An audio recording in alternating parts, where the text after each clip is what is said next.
자, 우리가 사도행전 말씀이 계속되는데 지난 시간 잠깐 여러분 한번 리피트 해보겠어요. 리마인드 해보겠어요. 아나니아와의 만남을 통해서 사울이 변화되기 시작하죠. 아나니아가 하나님의 명령에 순종하여 그 직가라는 그 집에 가서 그에게 안수하죠. 그리고 그에게 뭐라고 부르죠? 형제요, 형제요, 아델포스. 당신과 나는 적대자가 아니다, 형제다. 이 단어는 초대교회에 정말 아주 중요한 단어라는 것을 보여주고 있습니다. 우리 모두가 다 영가족임을 보여주고 있는 거예요. 어찌 보면 여러분, 오늘도 우리가 예배자로 여러분 만나고, 오늘도 여러분 이렇게 같이 교제하고 하지만은 여러분 가만 보십시오. 우리가 형제들하고 자녀들하고도 이렇게 많이 안 만납니다. 정말 믿음 안에서 만난다는 게 이게 보통 일이 아닙니다.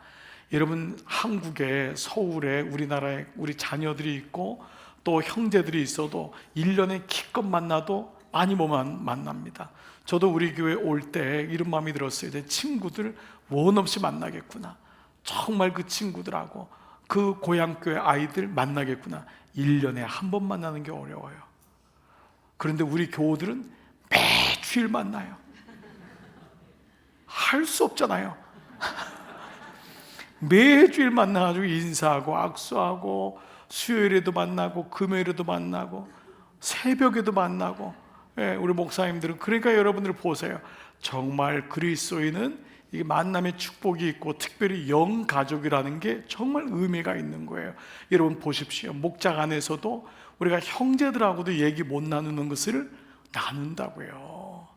그래서 참 우리가 이 영가족이라고 하는 이 아나니아가 사울에게 형제요 라고 하는 의미는 정말 의미가 있는 겁니다. 이 초대교회를 흐르는 교회에 주신 비밀이잖아요. 자, 그런 가운데 그는 이제 사울은 즉시 세례를 받죠. 그래서 그야말로 옛사람이 죽음을 선포하는 거예요. 이걸 가리켜서 자기에 대하여 죽고 하나님에 대하여 살았다. 이 자기는 뭐예요? 자기의 이 옛자, old ego, 옛자, 나는 죽은 거예요. 이 세례라는 것은 뭐라 그러죠? 죽은 거라 그랬잖아요. 지난 금요일 날 말씀 여러분 기억하시죠? 우리 모두가 세례를 받았잖아요.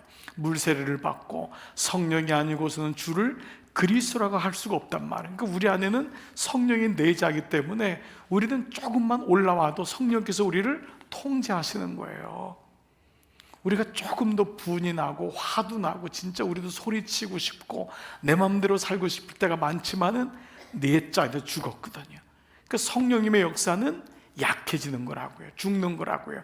그 다음에 주님의 능력으로 인하여 우리가 주님의 도구가 되는 것이지, 성령 우리를 강하게 만든다고 하는 건 내가 강해지는 게 절대 아니에요. 하나님의 능력이 강해지고 내 옛 자아는 죽는 거죠. 그래서 나에 대해서는 죽고 하나님에 대해서는 사는 것, 이것이 이제 사도 바울에게 일어났는데, 우리 지난 금요일 날 마지막 말씀이 뭐였죠? 19절에 음식을 먹음에 강건하여지니라, 이 말씀이 주된 말씀이었잖아요. 여러분 기억하시죠? 여기 음식을 먹는다고 하는 람바노란 뜻은 테이크, 취한다, 생명을 취한다는 뜻이었어요. 음식을 먹는 게 아니라, 기껏 여러분 바울이 그 위대하게 하나님께 쓰임받았던 바울이 그게 마지막 회심의 장면이 그가 다시 밥을 먹었다, 이게 아니란 말이죠. 여기 람바노는 이제는 생명을 취하는 자가 되었다, 영원한 말씀을 취하는 자, 테이크란 단어가 람바노의 뜻이었다는 것을 말씀드렸고, 강건해지는 것도 밥을 먹었더니 힘이 났다, 그 말이 아니라 에니스키오라는 것은 힘 안에 거한다, 힘 안에 거한다. 사울은 지금까지 자기 안에 거했잖아요. 자기 힘 안에, 자기의 배움과 자기의 가족, 그 로마의 시민권자가 되었던 그런 부요함, 그런 안에 거했던 자인데 이제는 주님의 힘 안에 거한다. 주님이 주시는 힘 안에서 살아가는 자가 되었다. 그래서 에니스키오가 똑같이 이 헬라어로 단어가 여기 말고 또 하나 있는 것이, 예수님이 겟세마네 동산에서 기도할 때 천사가 그를 돕더라. 그 돕더란 말이 에니스키오, 바로 하나님이 힘을 주신다. 이제 사울이 바뀐 거예요. 그는 참 생명 말씀을 취하는 자가 되었고 하나님이 주시는 힘으로 살아가는 자가 되었다가 지난주에 말씀이었죠.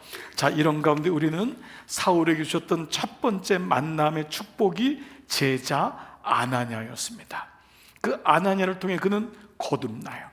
그러니까 참 인생에서 만남처럼 축복이 어디 있고, 특별히 말씀을 가지고 만나는 양육자와 동반자, 목장의 만남처럼 축복은 없잖아요. 그 아나니아를 만남으로 그는 운명적인 정말 하나님의 이 인카운터, 만남을 보게 되는 거죠. 그래서 이걸 가리켜서 뭐라 그랬죠? 만남을 통한 일하심이에요. 하나님은 친히 자기가 일하셔도 되는데 하나님은 당신의 교회를 세우시고 부름받은 사람들의 만남을 통하여, 저와 여러분의 만남, 여러분과 여러분의 만남, 우리 모두가 하나님이 만남을 통해 일하시는데, 이 만남은 인카운터라 그랬어요. 인카운터는 조우 혹은 마침내, 이건 미트가 아니라 그랬어요. MET, 우리 미팅한다의 미팅이 아니라 하나님이 만난 거예요. 조우하신 거예요. 정말 놀라운 거죠. 하나님의 일하시는 법칙이 바로 이 법칙이에요. 바로 만남을 통해서 일하세요. 우리 모두가 사실 만나지 않으면 일할 수가 없는 거예요. 자, 이런 가운데 성경에서 가장 많이 나오는 단어가 이 만남이라면, 우리는 이 주신 만남을 주신 은혜를 가지고 우리는 또 동시에 뭐가 있냐면 이 만남을 만들어가는 지혜를 꼭 구하셔야 됩니다. 하나님 만남의 은혜를 주시는데 이 만남의 은혜를 정말 은혜롭게 만드는 지혜가 우리에게 필요합니다. 부부도 만남입니다. 하나님이 인카운터 하신 거예요. 그러나 그 부부 사이를 만들어가는 건 우리에게 또 허락하신 청지기 역할인 거예요. 때로는 어려움도 있어요, 아픔도 있어요. 그러나 그걸 계기를 통해서라도 이 다음의 만남도, 또 회복에 대한 만남도 꿈을 꾸셔야 돼요. 자녀와의 만남도 인카운터예요. 그러나 부모와 자녀의 만남이 꼭 행복한 것만은 아닐 때가 많습니다. 그러나 우리에게 또 사명이 있는 거예요. 왜냐하면 인카운터는 내가 끊고 싶다고 끊는 게 안 되기 때문에 그래요. 네, 교회에서 만남도 그렇지 않습니까? 내가 싫다고 안 만나고, 이건 교우가 아니잖아요. 왜냐하면 영 가족이 되었기 때문에. 가족은 내가 싫으면 뒤돌아쓰고, 이게 안 되는 거예요. 미워도 또 다시 한번 또 안아주고, 그러니까 이 모습이 우리에게는 계속적으로 있는 거예요. 여러분, 우리가 구속사적인 욥기의 적용이 세 가지가 모였어요. 첫 번째 뭐죠? 쳐주기. 두 번째 뭐죠? 불편하기. 세 번째 뭐죠? 안아주기. 이 세 가지는 자연스러운 게 아닙니다. 말씀이 들어온 사람만이 성령의 도우심을 가지고 할 수 있는 게 이 세 가지인 거예요. 그래서 하나님이 만남의 축복을 주셨다면 이 만남을 이어가고 만들어가는 것은 우리의 사명이기도 한 거예요. 그래서 여러분은 오늘 이 말씀을 들으면서 사울은 아나니아를 만났지만 아나니아와의 만남을 통해 사울은 더 넓어지고 더 그 폭이 깊어지는 것을 경험하게 되죠.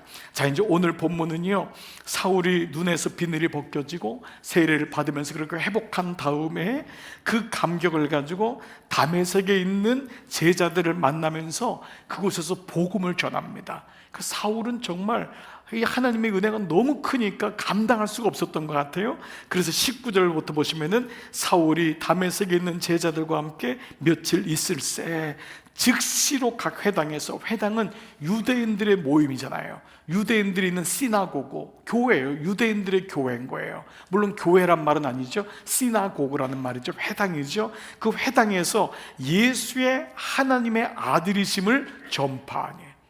여러분, 이 말씀이 일반적인 말씀이 아니죠.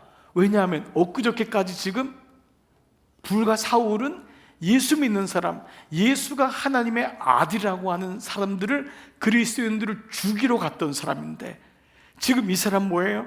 제자들과 며칠 있으면 3일 동안 눈이 멀었다가 아나니아를 통해서 눈이 열린 거예요.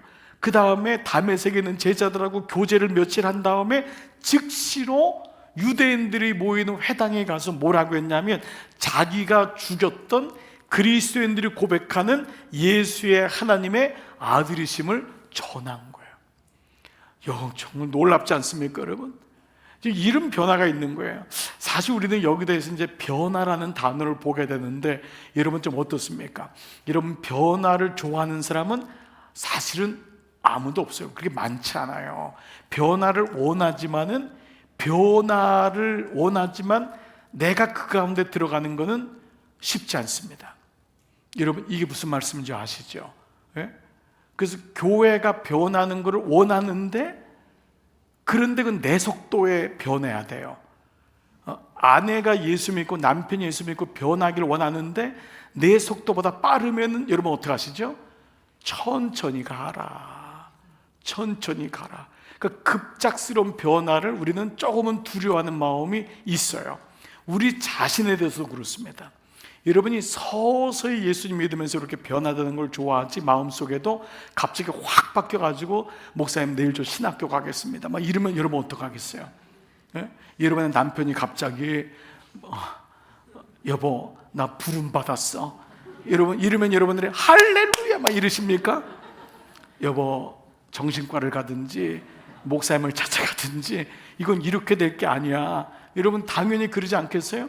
그런 변화를 가져온 사람에게 목사도 할렐루야 불이 임했군요 막 이러겠어요? 뭐라 할까요? 정신 차려야 된다. 이거 기도 같이 해봐야 된다.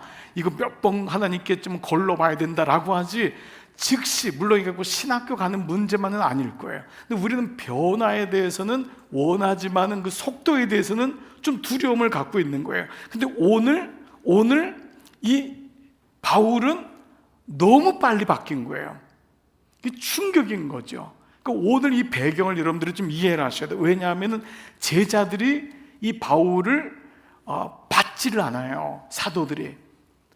왜냐하면 자기들도 3년이나 예수님 따라다니다가 마지막 마가의 다락방에서 거듭난 거잖아요. 예수님 죽도록 고생시킨 게 제자들이잖아요.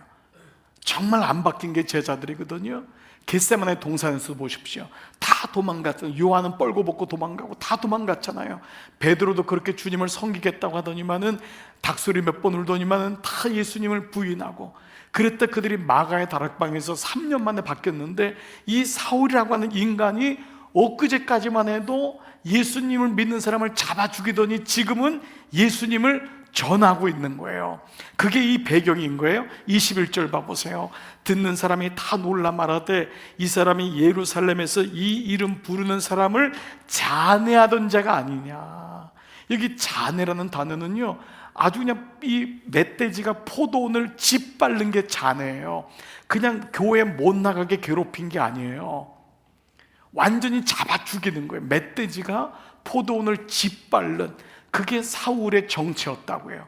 그러니까 사울은 보통 혈기가 있는 자가 아니에요. 머리 좋지, 집안 좋지, 부자지, 배운 거 많지, 게다가 막 혈기가 있지, 자기 의로움에 가득 찼지. 그러니까 그 사람이었는데 뭐라고 하죠? 여기 온 것도 저희를 결박하여 대제사장들에게 끌어가고자 함이 아니냐 하더라. 여러분 이해되시나요? 예, 이거 분명히 스파이다. 분명히 스파이다. 이 사람 분명히 우리도 잡아서 죽이려고 하는 거다. 그런데 사울은 22절 봐보세요. 사울은 힘을 더 얻어 예수를 그리스도라고 증언하여 다메섹에 사는 유대인들을 당혹하게 하니라. 이 개혁성경 옛날 성경은요, 어떤 게 굴복시키더라 라고 나와 있어요.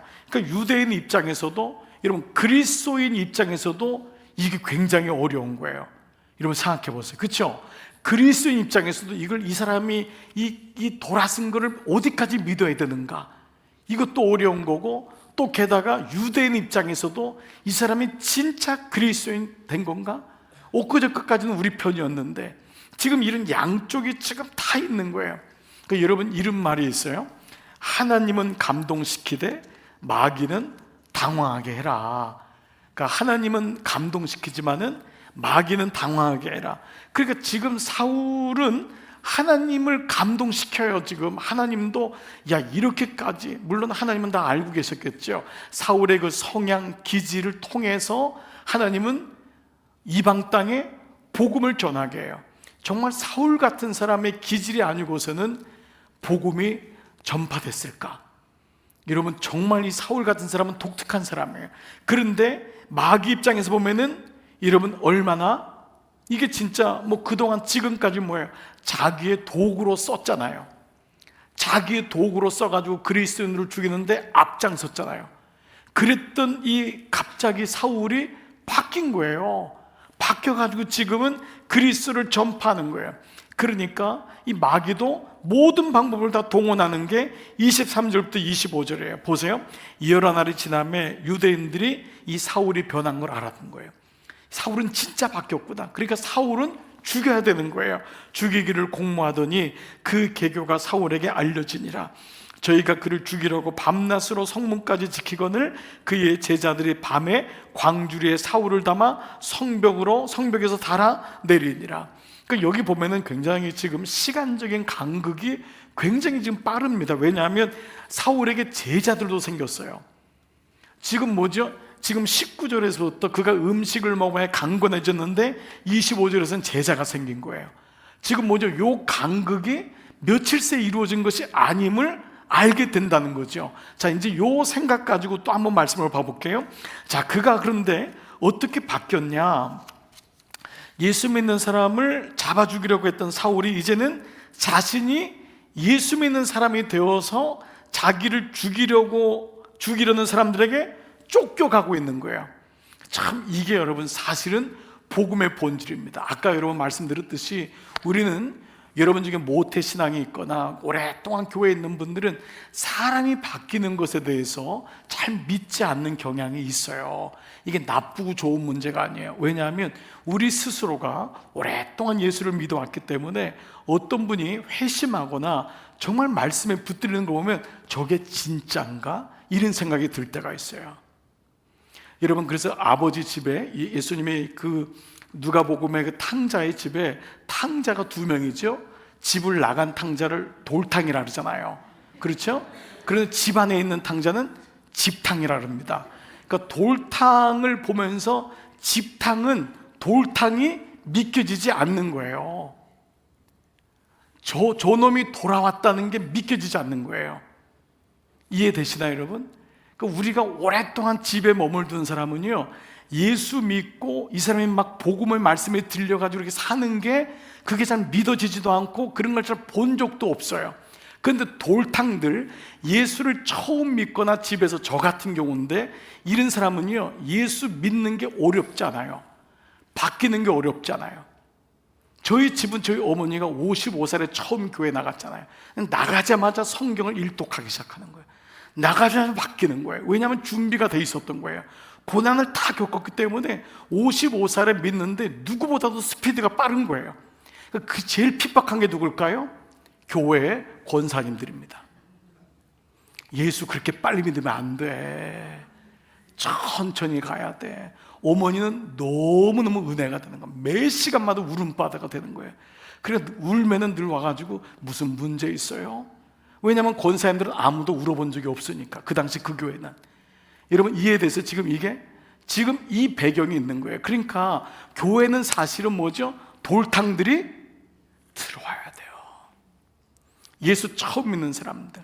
그 교회는 집탕만 있으면 안 돼요. 그렇다고 또 돌탕만 다 있어도 안 돼요. 돌탕만 다 있으면 누가 본이 되겠어요? 바에스름이 있어야 돼. 그래도 집을 꿋꿋이 지킨 집탕이 있어야 되잖아요.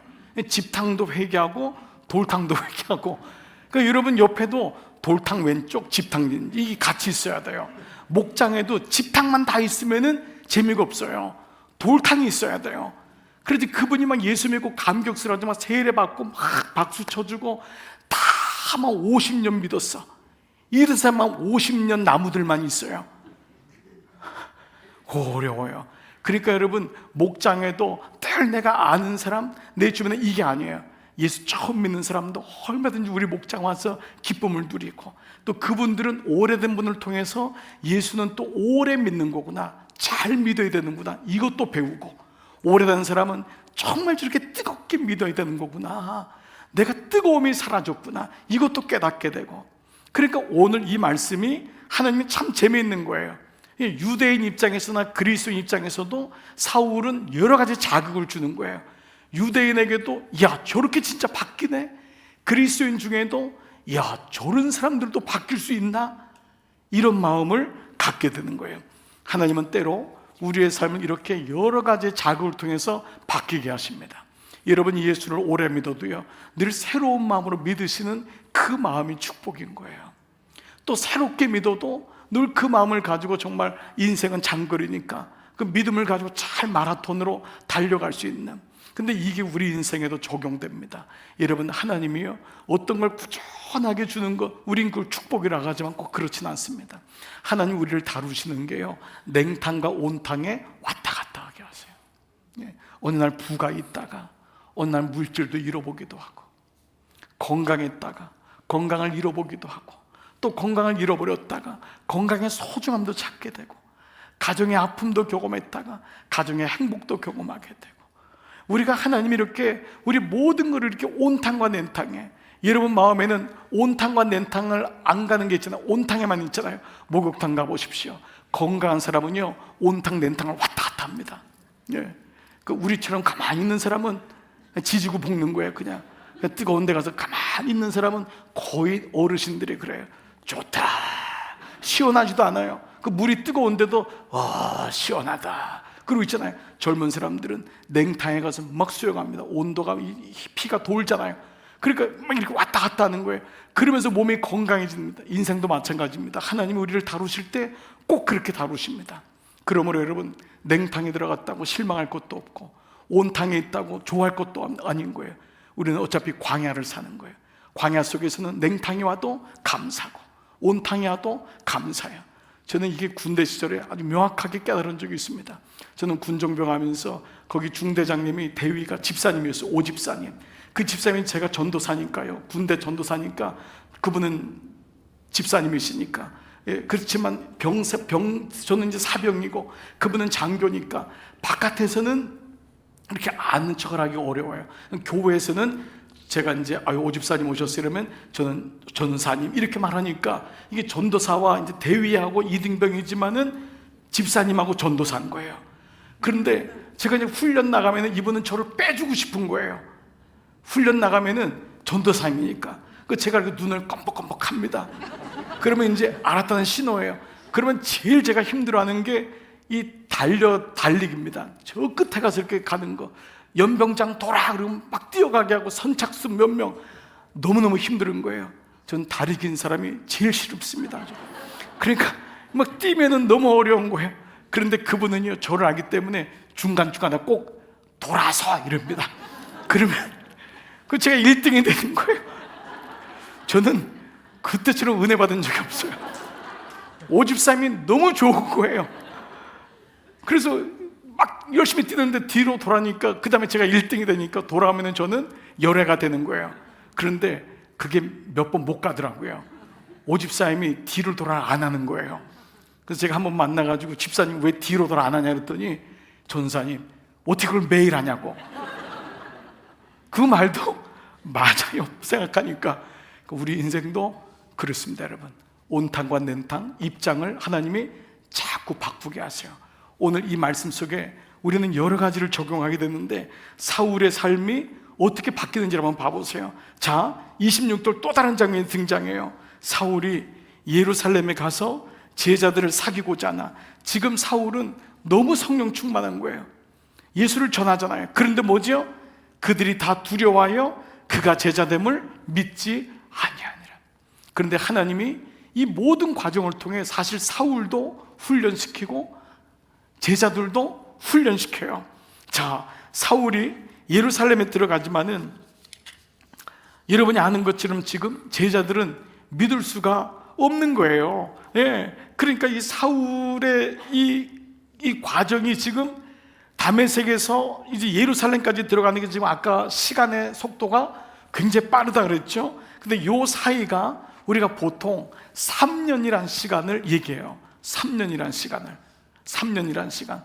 사울에게는 또 냉탕에 들어가는 시간이 또 있어요. 미리 말씀드리면, 이렇게 제자들을 만났지만은 제자들이 사울을 한 번에 이렇게 억셉트하지 않아요. 받아들이지 않아요. 거절한다고요. 그래서 사울은 다시 자기 고향 다소로 가요. 그래서 거기서 무려 10년 동안 아무도 부르지 않는 거예요. 그때 등장한 사람이 누구냐면 오늘 나오는 바나바예요. 자, 먼저는 사울은 3년이라는 시간 뭐냐면 아나니아에 의해서 눈이 열려진 다음에 그가 3년 동안 아라비아 광야로 가요. 그게 어디 나오냐면 갈라디아서 1장 17절, 18절. 또 나보다 먼저 사도된 사람들을 만나려고 예루살렘으로 올라가지도 않았습니다. 무슨 말이냐? 뒤를 돌아보면서 내가 다메섹에서 눈을 떴지만, 눈이 감겼던 눈이 다시 떠가지고 내가 복음을 전했지만은 예루살렘으로 먼저 올라가지 않았다는 거예요. 어디죠? 나는 곧바로 아라비아로 갔다가 다마스커스로 되돌아왔습니다. 3년 뒤에 3년이라는 시간을 바로 아라비아 광야에서 그는 훈련을 받은 거예요. 지금으로 말하면 신학교 간 거예요. 3년이라는 시간 동안 그가 훈련 받은 거예요. 그리고 3년 뒤에 나는 게바를 만나려고, 게바가 누구죠? 베드로잖아요. 베드로를 만나려고 예루살렘을 올라갔습니다. 나는 그와 함께 보름 동안을 지냈습니다. 그러나 이 제자들도 사울을 한 번에 봤잖아요. 의심이 되는 거예요.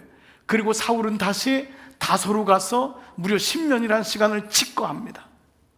그 사울의 시간도 온탕과 냉탕이 계속 있었던 거예요. 근데 그 시간 속에서 하나님은 사울을 만들어 가세요. 자, 사울의 입장에 한번 되어보겠어요. 예루살렘을 향하는 그의 감회가 얼마나 새로웠겠어요. 3년 동안 신학교 졸업했어요. 이제 사명을 얻은 거예요. 이제는 눈에서 비늘도 벗겨지고 이제는 만물의 실상을 제대로 볼 수 있는 그런 사명자가 되었어요. 이제 제자들하고 만나서 사명을 얘기하고 어디로 나를 파송할 겁니까? 이제 이런 가운데 있는 거예요.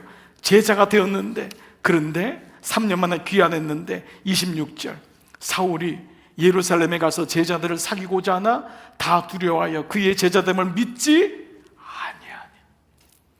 제자들은 믿을 수가 없는 거예요. 믿지 않은 거예요. 여기서 사울이 예루살렘에 가서 제자들을 사귀고자 한다. 이 사귄단 말은 지금으로 친구가 된다 이런 의미가 아니에요. 여기 이 제자들이라는 것은 이제 사도들을 의미하겠죠. 그리고 예루살렘에 있는 그리스도인들을 의미하죠. 근데 사귄다라는 것은 우리 말대로 이렇게 친교한다, 교제한다 이런 뜻이 아니라 이 헬라어 단어가 콜라오라는 단어인데, 이 콜라오는 악교로 붙인다라는 뜻이에요. 이 악교로 붙인다, 이 말은 뭐냐면은 그냥 단순히 우정을 쌓고 교제하는 게 아니라 형제가 된다는 의미가 있어요. 왜냐하면 사울은 어떤 경험이 있죠? 아나니아를 통해서 형제의 경험이 있었던 거예요. 그래서 제자들에게 가서도 형제가 될 줄 알았던 거예요. 그런데 거기서 거부를 당해요. 온탕과 냉탕을 왔다 갔다 하는 거예요. 이런 아픔을 경험해요. 사울이 이 경험이 훗날에 사울의 목에서도 많은 레슨을 줘요. 교훈을 줘요. 제자들이 그들을 받아들이지 않는 거예요. 심지어 제자들이 어느 정도로 그 안에 머물러 있냐면은 사울을 통해서 복음이 사마리아 땅에 들어갔는데 어떻게 사마리아 사람들이 구원을 받을 수 있냐, 이게 예루살렘에 있었던 제자들의 마음 상태였어요. 어떻게 그 사람들이, 이방인들이 구원받을 수 있냐, 어떻게 그 인간이 구원받을 수 있냐. 그래서 특별히 이방인들이 돌아오는 것을 베드로조차도 믿지를 않았어요. 그게 사도행전에 계속 나오는 거예요. 그러니까 하나님은 그런 자들의 마음을 하나하나 만지기 시작하죠.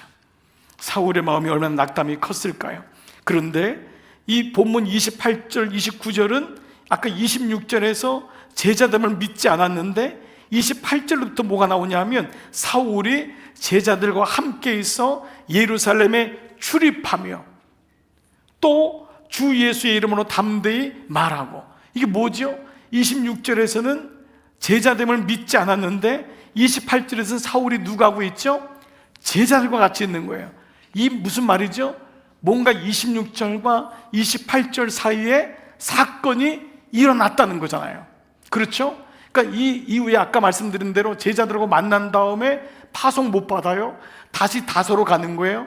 그거는 후자니까 뒤로 놔두고, 지금 여기서 26절에서는 제자들을 믿지 않았는데 28절에서는 사울이 제자들과 함께 있어서 예루살렘을 출입하면서 예루살렘에서 복음을 전하고 있다는 거예요. 도대체 이 사이에 무슨 일이 있었길래 이런 대역전극 같은 일이 일어났냐라는 거예요. 즉 27절이 핵심이겠죠. 키겠죠. 27절은 마란이라는 동사로 끝나요. 27절 한번 보겠습니다. 누가 등장하죠? 바나바가. 그래서 오늘 중요한 두 번째 만남이 누구냐면, 첫 번째 사울의 인생에서 비늘을 벗겨준 건 누굽니까? 아나니아였어요. 물론 주님이 하셨지만은 아나니아. 두 번째, 사울을 제자들에게로 연결해 준 사람이 누구죠? 바나바입니다. 바나바가 사울을 데리고 간 거예요. 사울을 데리고 사도들에게 가서 그가 길에서 어떻게 주를 본 것과 주께서 그에게 말씀하신 일과 다메섹에서 그가 어떻게 예수의 이름으로 담대히 말하였던 것을 말하니라. 3년 전에 있었던 그 사건을 바나바는 믿었던 거예요. 아나니아를 통해서 들었겠죠. 다메섹에 있는 제자들을 통해 들었겠죠. 그러나 아무도 믿어주지 않고 제자들조차도, 사도들조차도 믿어주지 않을 때 이 장본인인 바나바가 나서요. 근데 여기서 우리는 한 가지 질문을 제기할 수 있어요. 어떻게 예루살렘의 제자들도 당사자인 사울의 말을 믿지 않는데, 사울이 가서 얼마나 얘기했겠어요? 저 예수님 만났다고요. 저 눈이 멀었는데요. 그 아나니아라는 제자가 안수할 때 눈에서 비늘이 벗겨졌다고요. 저 그 종호 때 모든 사람들이 무릎 꿇지 않았는데 저만 눈이 멀어가지고 다 음성 들었는데 저는 그때 주님 앞에 굴복했다고요. 난 이것을 의심할 수가 없었어요. 얼마나 자기를 얘기하려고 했겠어요. 당사자인 사울이 얘기하는데도 듣지 않았던 제자들이 도대체 바나바가 누구길래 바나바가 얘기했는데 들었냔 말이에요. 자, 사울은 어떤 사람이었습니까? 사도행전 8장 3절을 다시 한번 봐볼게요. 사울이 시작. 사울이 교회를 잔멸할새 각 집에 들어가 남녀를 끌어다가 옥에 넘기니라. 이게 사울인 거예요. 그러니까 물론 제자들의 입장도 이해가 되는 거예요. 이해가 되는 거예요. 이걸 어떻게 표현해야 돼요? 정말 이건 뭐예요? 막 그 살인자가 사람 죽였던 사람이 교회에 불질렀던 사람들이 어느 날 예수 믿고 자기가 회개했다는 거예요. 3년 뒤에 나 신학교 졸업했습니다 라면서 교회에 온 거예요. 지금 이 상황인 거예요. 이런 일이 지금 사도행전에 일어난 거예요. 자, 여기 이 잔멸할새는 단어가 이 루마이 노만이란 말은 뭐냐? 아까 말씀드린 대로 멧돼지가 포도원을 짓밟을 때 쓰는 단어가 이 단어라는 거예요. 그는 교회를 그냥 뭐 못한 얘기한 게 아니라 아주 짓밟았던 사람이에요. 예수 믿는 사람을 다 잡아가지고 죽이는데 끌고 갔던 사람이에요. 그래서 스데반 집사가 죽을 때 여러분 그의 옷을 벗겨가지고 사울 앞에 갖다 줬잖아요. 그 무슨 말이죠? 행동대장이었던 거예요. 그러니까 이 말씀은 마치 손양원 목사님의 아들을 죽였던 그 아이가 손양원 목사님의 양자가 되잖아요. 정말 기가 막힌 일이 일어난 거예요. 그 손양원 목사님의 두 아들을 죽창으로 죽였던 애가 걔 아니에요. 근데 그 아이를 손 목사님이 자기 양자로 받아들이잖아요. 근데 그 아이가 회심하잖아요. 그걸 누가 믿어주겠어요? 여러분 생각해 보세요. 근데 그 사람을 손 목사님이 양자로 받잖아요.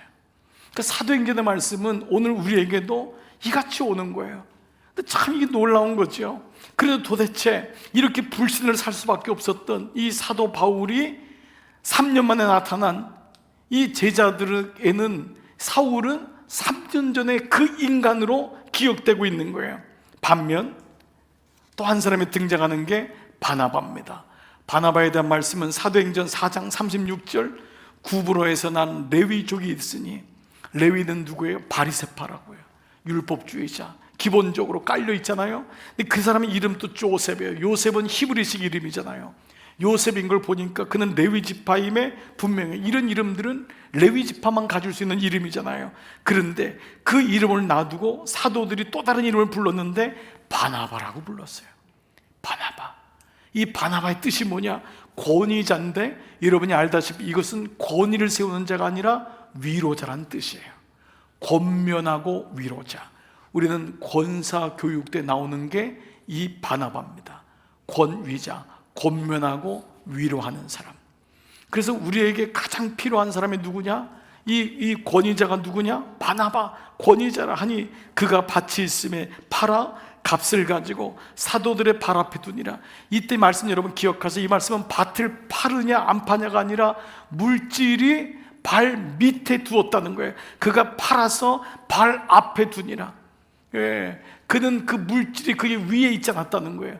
그는 발 앞에 두니라. 물질이 있어야 할 위치를 그는 알았다. 그 말씀으로 이 말씀을 묵상했었지요.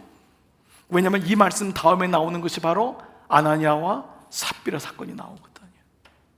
똑같이 밭을 팔았는데 한 사람은 사도들의 발 앞에, 그것은 바로 물질의 위치를 명확히 알았던 바나바와, 그러나 물질을 가지고 그 물질이 하나님이 되어버린 아나니아와 삽비라는 서로 부부가 물질을 속이는, 밭을 똑같이 드렸는데도 어떤 사람은 그 물질의 중심이 하나님께 있고 그 물질의 중심이 자기에게 있는 것을 보여주는 그 말씀이었잖아요. 자, 일찍부터 그는 사도들을 비롯해서 당시에 그리스도인들에게 신뢰를 한 몸에 받던 사람이었습니다.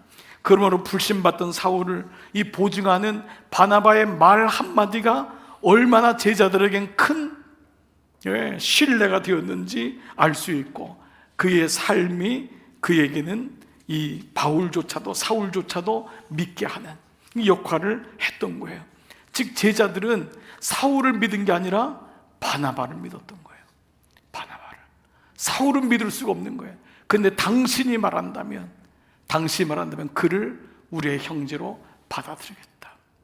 여러분, 이게 참 중요합니다. 그래서 저는 이걸 뭐라 하냐면 레코멘데이션이라고 하잖아요. 누굴 추천한다. 저는 제가 깜짝 놀란 것 중에 하나가 오늘 우리나라도 이 부분은 굉장히 많이 바뀌고 있어요. 이제는 어느 교회를 소개할 때도 그렇고 누구를 소개할 때도 그렇고 누가 소개하냐가 너무 중요하잖아요. 심지어 미국에서 보니까요, 대학을 가고 대학원 가는데요, 그가 성적이 떨어지는데도 불구하고 누가 추천서를 써줬냐에 따라서 학교에 들어가더라고요. 그런데 아무리 출중해도요, 그 추천자가 그 사람에 대해서 쓰지 않거나 이 사람은 생각해 봐야 됩니다 하면은 아무리 실력이 좋아도 멈추더라고요. 이게 추천자의 힘입니다. 추천자의 힘이에요. 그러니까 바나바라는 사람을 믿은 거예요. 이 바나바라면은 이 사울은 정말 이 사람은 분명하다. 이런 의미로 본다면은 바나바는 어떤 사람이었길래, 저는 이 말씀에 이제 묵상을 한번 이 마음을 가지고 한번 기도했으면 좋겠어요. 어떤 사람이었길래? 첫 번째로 그는 좀 이런 표현을 한번 써봤어요. 그는 따뜻한 마음의 사람. 어찌 보면 조금은 일반적인 내용 같지만요, 저는 이게 굉장히 중요하다고 생각이 들어요. 바나바라는 이름의 뜻이 권위자예요. 권면하고 위로해 주는 자예요. 그의 마음이 따뜻한 거예요. 격려의 아들인 거예요. 위로의 아들인 거예요. 무슨 말이냐? 그 사람에게 가면은 격려를 받는 거예요. 위로를 받는 거예요. 흔히 이런 말이 있죠. 칭찬은 잘하는 것에 대한 이야기고 격려는 잘 못해도 하는 게 격려래요. 우리는 칭찬에는 익숙해요. 그런데 격려는 어려워요. 잘하는 사람에게 칭찬해, 야 잘한다. 그런데 잘 못하는 사람에게 대해서 그 사람의 마음을 이해해주고 격려하는 것은 쉽지 않아요. 이러면 어떻습니까? 그런데 이 위로라고 하는 단어는 잘하는 사람에게 하는 말이 아니에요. 상처받은 사람, 갈 데가 없는 사람, 힘들어하는 사람, 이 사람을 바나바가 사울을 안아요. 사울은 정말 갈 데가 없는 사람이에요. 그런데 바나바는 어떻게 알았을까요? 이 사울이 장차 이방인의 이런 사도가 될 줄 정말 알았을까요? 성경에 3분의 2를 쓰는, 신약 성경의 3분의 1, 반 이상이잖아요 사실이요. 반 이상을 쓰는 이 사람이 될 줄 알았을까요? 그는 분명히 몰랐을 거예요. 알지 못했을 거예요. 그러나 그저 눈앞에 있는 한 영혼을 포기할 수 없는 마음이 있었던 거예요. 그 영혼을 살려준 거예요. 그가 그 말대로 격려한 거예요. 근데 하나님의 결국은 그 결과를 따지기 전에 이 바나바를 통해서 초대교회가 어떠한 모습이었는지를 보여주고 있습니다. 그는 정말 따뜻한 마음의 사람이었구나. 물론 우리는 살면서 때로는 거절도 필요해요. 때로는 아닌 것에 대해서는 아니오라고 얘기할 수 있어야 돼요. 그러나 이 말은 거절을 못하고 아니오라고 못하는 그 말이 아닐 거예요. 그 말 속에도 아니오라고 하는 그 말에도 정말 그 마음에 따뜻함이 있느냐, 이게 정말 중요한 것 같아요. 아마 여러분도 저는 여러분 앞에 서서 있으니까 더 그런 것 같아요. 예, 더 이게 어려운 것 같아요. 근데 정말 이 마음속에 잊지 말아야 될 마음이 이 마음인 것 같아요.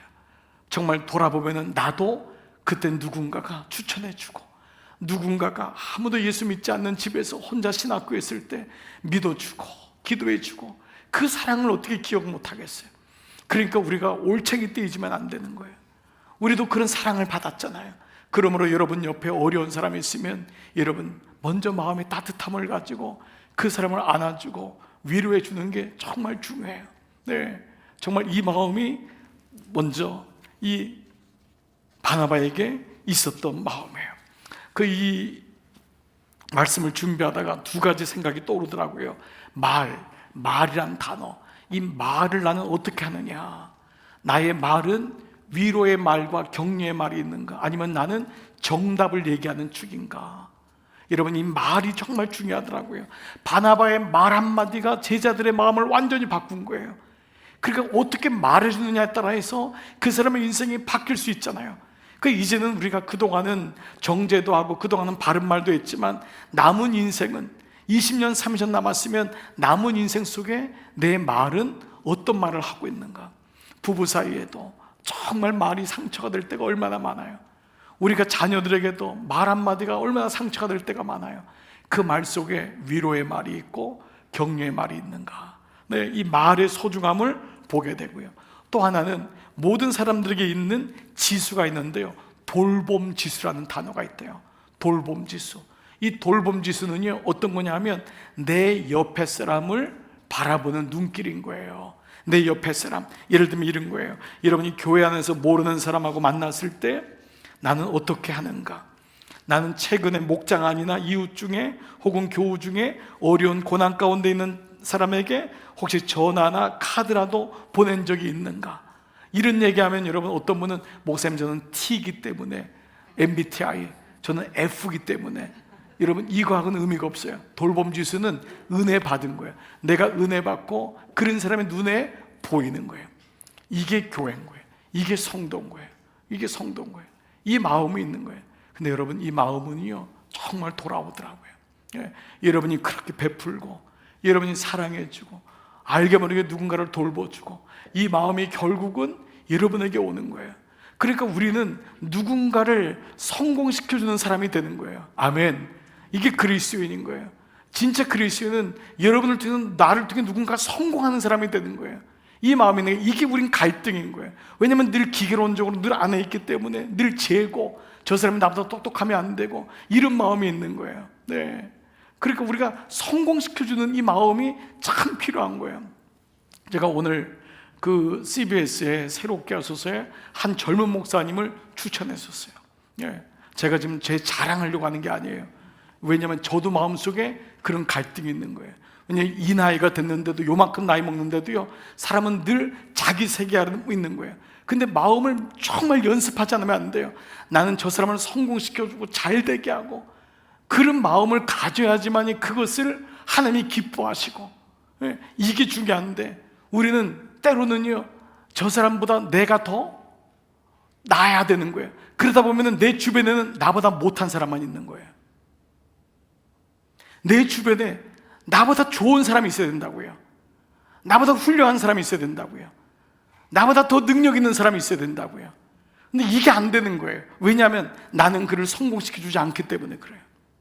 여러분의 마음을 바꿔서 따뜻한 사람이 되어야 돼요. 바나바라고 사울이 좋았겠어요? 저 인간이 나중에 사고 치면 어떡하나. 근데 저 인생을 성공시켜주고 잘 되게 하는 것, 이것이 믿음의 사람 안에 온 거예요. 이게 참 중요합니다. 내 마음속에 나는 누군가를 성공시켜줘야 되겠구나. 저 사람 잘 되게 하는 게 내 인생의 목적이구나. 이게 목회, 이게 목사잖아요. 여러분이 다 목회가는 겁니다. 여러분 주변 사람들이 잘 돼야 돼요. 이제 아멘할 타이밍이에요. 지금 여러분 주변 사람이 잘 돼야 돼요. 네? 정말이에요. 정말이에요. 여러분 주변에 만약 제가 돈 꿔달라고 하는 사람만 있으면 어떡할 거예요? 매일마다 친척들이 와서 돈 꿔달라 그래요. 미치는 거예요. 정말 이거는. 여러분 주변에 잘 된 사람이 있어야 돼요. 그러면 훈련하고 연습해야 돼요. 자꾸 복을 주고 복을 빌고, 잘 될 거야. 너 잘 될 거야. 여러분이 우리 청년들하고 만날 때마다 잘 될 거야. 잘 될 거야. 너 앞으로 어떻게 되면 거지 되려고 그러냐. 거지 되려고. 너 어떡하냐 이게 아니라 잘 될 거야. 바나바의 마음이 뭐예요? 따뜻한 마음. 예? 따뜻한 마음. 예? 나는 당신하고 다시 태어나도 결혼할 거야. 다시 태어날 일이 없으니까. 그렇지만 말을 얼마나 잘해요. 반찬이 달라지고. 그 여러분 주변에 마음이 따뜻하다는 거 뭐냐면 너그러워지는 거고 품는 거예요. 그런데 그 마음을 가져야지 그 사람에게 따끔한 얘기를 해도 그 사람이 그 마음을 알아요. 저 사람은 나를 사랑해 주는 사람이구나. 저 사람은 나를 위해서 기도해 주는 사람이구나. 바나바는 마음이 따뜻한 사람이었어요. 품어주는 사람이었어요. 두 번째요, 바나바는요 연결해 주는 사람이었어요. 이게 참 중요합니다. 바나바는 연결해 주는 거예요. 소개해 주는 거예요. 제가 아까 얘기했잖아요. 오늘 새롭게 하셔서 이거 한번 40대 초반밖에 안 된 목사님인데 소개해 줬어요. 정말 이 사람 앞으로 끌고 갈 사람이다. 너무너무 귀한 사람이다. 쉽지 않습니다, 여러분. 쉽지 않습니다. 왜? 소개시켜줬어요. 소개시켜주고 나니까 얼마나 기분 좋은지 몰라요. 근데 솔직히 소개시켜줄 때까지는 마음에 갈등이었어요. 이런 표정이 왜 그러세요? 갑자기 은혜가 확 떨어지는 표정이에요 지금. 아니 목사님도 나도 인간인데요. 인간인데. 그런데 그렇게 하고 나니까 얼마나 내 마음이 후련하고 좋은지 몰라요. 이게 은혜입니다. 은혜예요. 그런데 연결해 주는 게 너무 중요해요. 사람을 소개한다는 것은 쉽지 않습니다. 자기가 사울 때문에 어려운 일을 입장에 취한다는 것, 우리 다 한 번씩 경험해 봤기 때문에 어려울 거예요. 얼마나 뒷말이 많을까, 이걸 생각하면 너무도 어려운 거예요. 그런데 그는 하나님을 온전히 신뢰한 거예요. 하나님이 저 사람을 바뀌겠다면 분명히 하나님 저 인생을 통해서 역사하실 거다. 그래서 놀라운 일을 할 거다. 사울을 세워줘요. 그것을 보면 우리 모두가 다 커넥터인 거예요. 연결해 주는 사람이에요. 이 사람을 소개시켜주고, 이게 좋은 거예요. 여러분 교회 안에서도 이분을 자꾸 소개시켜 주세요. 이분이 그 권사님이에요. 이분이 집사님이에요. 자꾸 소개시켜 주세요. 엘리베이터에서 만나도 시침이 뚝 따고 있지 마시고, 만난 다음에 그냥 이렇게 어떻게 하는지, 이분이 오늘따라 막 옷 너무 예쁘게 입으셨다 그러고 그냥 거짓말이라도 하세요. 그래서 자꾸 이렇게 소개시켜주고 얘기해주고, 이게 정말 중요합니다. 여러분 사울에게 있었던 너무 놀라운, 바나바에게 있었던 것, 연결시켜주는 것, 이게 커넥터 연결, 커넥터. 예, 우리는 복음을 연결해주는 사람 아니에요. 그런 의미로 한다면은 이 사울, 이 바나바의 궁극적인 게 뭐냐 하면 이 화해자라는 거예요. 그래서 화해시키는 사람인 거예요. 이건 인간만이 아니잖아요. 세 번째, 그는 화해시키는 사람인데 궁극적으로 뭐죠? 주님께로 인도해 주는 거예요. 이게 궁극적인 목적이 되는 거예요. 왜 우리가 그 사람을 격려하고 그 사람을 칭찬하고 그 사람을 세워주려고 애를 씁니까? 결국 주님께로 인도해 주는 것, 이것이 목표가 되는 거예요. 화해시키는 사람, 이게 누구였어요? 누가 연결시키는 사람이었어요? 누가 마음이 따뜻한 사람이었어요? 예수님이잖아요. 예수님이 이 땅에 오셔서 그렇게 배반하는 제자들, 그렇게 배반하고 거절하는 제자들을 가슴에 품고 끝까지 그래서 중보했던 분이 예수님이고, 그에게 복음을 연결시켜주고 하나님 나라를 연결시켜주고 당신이 화해자가 되잖아요. 여러분 사울이 후에 바나바를 통하여 어떤 인생을 사느냐? 고린도서 12장 2절, 내가 하나님의 열심으로 너희를 위하여 열심을 내노니 내가 너희를 정결한 처녀로 한 남편인 누구께요? 그리스도께 드리려고 어떻게 해요? 중매함이라. 바울이 뭐래? 나는 중매장입니다. 누구 때문에 바뀌었을까요? 바나바입니다. 바나바 때문에. 바나바 때문에 자기는 중매자애가 됐대잖아요. 나는 거룩한 여러분을 정결한 처녀로 세워서 한 남편인 그리스도께 드리려고 당신을 중매한다. 누구에게 배운 거예요? 바나바에게 배운 거예요. 아나니아에게 배운 거예요. 그러니까 여러분이 오늘 이 시간도 우리의 사명이 뭐예요? 그 사람을 그리스도로 중매하는 사람 아니에요. 좋은 교회로 연결시켜주고 좋은 믿음의 사람 만나게 해주고 중매장이잖아요. 여러분 아마 다 그럴 거예요. 좀 목사인 저의 마음에도 늘 청년들 보거나 늘 좋은 사람 보면 연결시켜주고 싶은 거예요. 이게 우리 마음속에 있다고요. 그 궁극적으로 누구에게로? 그리스도께로, 하나님께로, 그 가정의 하나님께로 연결시켜주는 사람, 이게 우리의 사명 아니에요? 그 화해자의 역할을 감당하는 것입니다. 저는 여러분에게 이 은혜가 있기를 축복합니다. 그래서 주님의 교회는요, 사울 같은 사람 필요하지만 사울 같은 사람보다는 바나바 같은 사람이 필요한 거예요. 사울은 몇 명이면 좋게요. 예. 사울같이 복음의 열정 가지고 사는 사람 정말 몇 명 있으면 너무 은혜죠. 그렇지만 여러분, 교회에 다 사울 같은 사람만 있어 보세요. 어떻게 하겠어요? 정말 교회는 바나바 같은 사람이 필요한 거예요. 그래서 사울 하면 바나바죠. 사울 하면 바나바. 예. 사울에게는 바나바가 없으면 사울은 없는 거예요. 우리 인생도 마찬가지입니다. 우리가 훗날 지났을 때, 우리 인생을 돌아봤을 때 그분 때문에 내가 세움받았구나, 그분 때문에 내가 인생을 다시 한번 돌아왔구나, 그런 인생이 될 수 있다면 얼마나 축복이에요. 예. 정말 그렇습니다. 바나바를 만난 사울의 인생이 어떻게 변화됐을까? 우리는 짐작에 가고도 남죠. 이제 마지막 말씀의 결론입니다. 자, 이런 사람이 있는 교회, 공동체, 가정이 어떻게 돼가고 있습니까? 31절, 그리하여. 그래 뭐예요? 바나바가 사울을 소개하여. 바나바가 사울을 그렇게 소개하여 온 유대와 갈릴리와 사마리아 교회가 평안하여 든든히 서가고. 이런 말씀은 바나바 같은 사람이 많아진 거잖아요. 초대교회 안에 이런 일들이 생긴 거예요. 서로 사랑하고 믿어주고 위로해주고 이런 일이 많아진 거예요. 그래서 교회가 평안하여 든든히 서가고. 이것처럼 좋은 일이 어디 있어요? 우리의 가정이 평안하여 든든히 서가고. 그런데 그 다음 구절에 이유가 있었는데, 첫 번째, 주를 경외하는 것. 주를 두려워한다. 경외란 단어는 우리 조 목사님이 한번 이 단어를 썼잖아요. 저는 수요일날. 두려워하는 마음. 두려워하는 건 노예, 종의 마음이 아니에요. 정말 경외하는 거예요. 경외하는 거. 사랑하고 두려워하는 그런 영적인 분위기가 된 거예요. 하나님을 하나님 되게, 하나님을 하나님 되게. 예, 그 분위기가 교회 안에 생긴 거예요. 예, 이게 뭐예요? 말씀이 충만해진 거예요. 교회 안에. 예, 교회 안에 주를 경외하는 일이 생긴 거예요. 바나바같이 하나님 말씀을 가진 사람이 있는데 경외하는 마음이 있다는 거예요. 이거 옛날에 우리 어른들이 뭐라고 했냐면, 그 교회는 강단이 섰다, 이런 표현을 했어요. 그 교회는 강단이 섰다, 말씀이 섰다. 그건 뭐냐면 목사가 말씀을 잘 전한다가 아니라 하나님 말씀이 그 교회는 있다 그랬어요. 주님을 경외한다, 주님을 두려워한다, 만으로 여기지 않는 거예요. 왜? 하나님의 바나바 같은 사람이 있으니까 교회가 기준이 세워지는 거예요. 하나님의 사람들이 세워지는 거예요. 두 번째는 성령의 위로가 진행했다 그랬어요. 성령의 위로가 임했다고 하는데 진행했다는 거예요. 현재형이잖아요. 성령의 역사가 지금 막 일어나는 거예요. 그 성령님께서 서로 위로해주고 만져주고 보담아주고. 우리 인간은 얼마나 질투가 많아요. 저 인간 잘 되면 안 되지, 뒷담화가 얼마나 많아요. 예.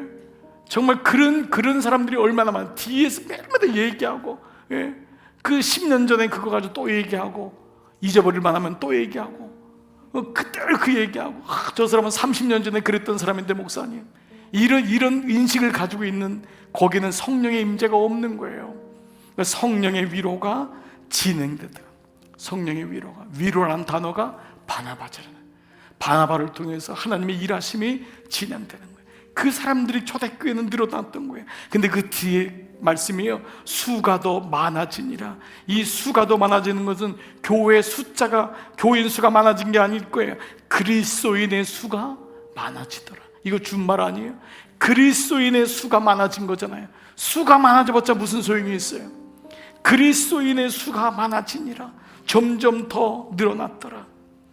사랑하는 여러분, 저를 비롯해서 우리 모두에게 주님의 이름으로 저 스스로에게, 그리고 여러분 모두에게 권면하고 부탁드립니다. 따뜻한 인격의 하나님의 성품의 소유자가 되시기를 축복합니다. 여러분을 통해서 커넥터, 연결되기를 바랍니다. 좋은 사람하고 연결되고, 좋은 직장에 연결되고, 그 사람이 잘 되는 것에 여러분이 마음을 쏟아주세요. 편지를 한 장 써주시고, 위로해 주시고, 꽃도 보내주시고, 집 앞에다 음식도 갖다 주시고, 사랑의 편지도 수고도 해주시고, 그런 마음을 가져보십시오. 하나님은 분명히 우리에게 그대로 돌아오게 하세요. 그리고 여러분은 무엇보다도 화해자가 되시는 거예요. 하나님과 원수되었던 그를 하나님께로 인도하는 하나님의 사람이 되어서 궁극적으로 주님께 인도하는 자가 된다면 여러분, 이것처럼 사명이 어딨고 큰 복이 어디 있겠습니까? 오늘 바나바가 보여주는 것이 우리에게 이 말씀입니다. 우리가 이 사명 가지고 이 만남 소중히 여기면서 우리 만남을 이어가는 여러분 모두 되시기를 주의 이름으로 축복합니다. 아멘.